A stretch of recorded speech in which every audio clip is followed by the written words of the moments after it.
আমার মনে হয় এখন দলে আরও কিছু কিছু নতুন খেলোয়াড় এসছে, বিশেষ করে মিডল অর্ডারে, যেটা দলকে স্টেবল করেছে আরও বেশি।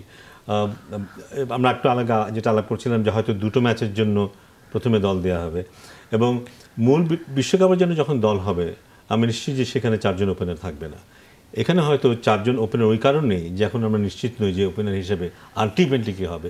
সো চারজনকে হয়তো ঘুরিয়ে ফিরিয়ে একজন হয়তো কনফার্ম থাকবে, বাকিদের ঘুরিয়ে ফিরিয়ে নিশ্চিত হওয়ার চেষ্টা চলবে যে কাকে এখানে রাখা যায়। আদারওয়াইজ বোধহয় আমাদের মিডল অর্ডার মোটামুটি নিশ্চিত হয়ে আছে যে কে কে থাকবে। বোলারদের ক্ষেত্রেও মোটামুটি নিশ্চিত, এক একটা দিক ওদিক হতে পারে। শুধু চ্যালেঞ্জটা বোধহয় টপ অর্ডার বলতে ওপেনিংয়ে কিছুটা চ্যালেঞ্জ আছে। আদারওয়াইজ মোটামুটি একটা নিশ্চিত জায়গায় বোধহয় আছে। সিলেক্টররা জানে যে দলটা কী হবে। এখান থেকে আমরা কী নেব এটা খুব ইম্পর্টেন্ট। কিন্তু আমরা যদি আমাদের নিজের গোলটা সেট করতে পারি বিশ্বকাপকে মাথায় রেখে, but at the same time অনেক বেশি হাই চিন্তা না করাটার সমস্যা আছে।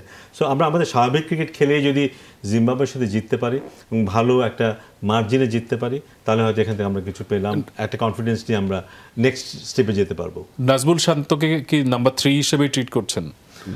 আমার মনে হয় দল সেভাবেই ট্রিট করছে, কারণ অন্য কোনো জায়গায় ওর যাবার আমি সুযোগ দেখছি না। আইদার ওকে ওপেন করতে হবে অথবা নাম্বার 3-তে খেলতে হবে।